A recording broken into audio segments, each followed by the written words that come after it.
Hi అండి, అందరూ ఎలా ఉన్నారు? కాశీలో శివకాశి వెళ్తున్నామండి. అమ్మవారు గుడి ఉందన్నమాట. గవ్వలమ్మ అమ్మవారి పేరు. ఒక్కొక్క గుడి ఒక్కొక్క సపరేట్గా ఉంటాయండి, దగ్గరలో ఉండవు అనమాట. గవ్వలమ్మ తల్లి అండి. ఆటోలో మనం వెళ్ళాలా, అమ్మవారి గుడికి చేరుకున్నాము.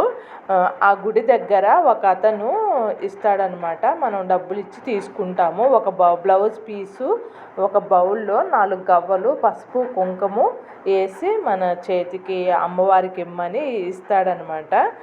ఇచ్చినప్పుడు ఆ పూజారి గారు ఉంటారండి అమ్మవారి దగ్గర, గౌలమ్మ దగ్గర. ఆయన పూజ చేసి మనకి బొట్టు పెట్టేసి తిరిగి ఒక గవ్వ మీ గుడిలో పెట్టుకోమని తిరిగి ఒక గవ్వ ఇస్తాడు.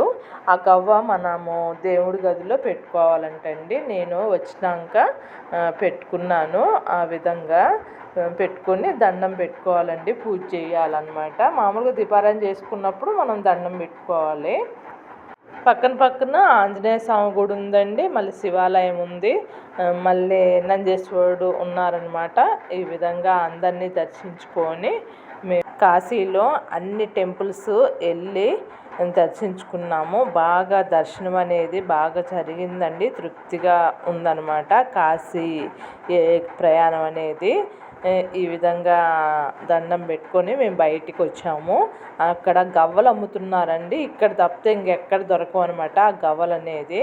మళ్ళీ కొంచెం షాపింగ్, పూసలు ఇక్కడ చాలా బాగున్నాయి అనమాట షాపింగ్ అనేది.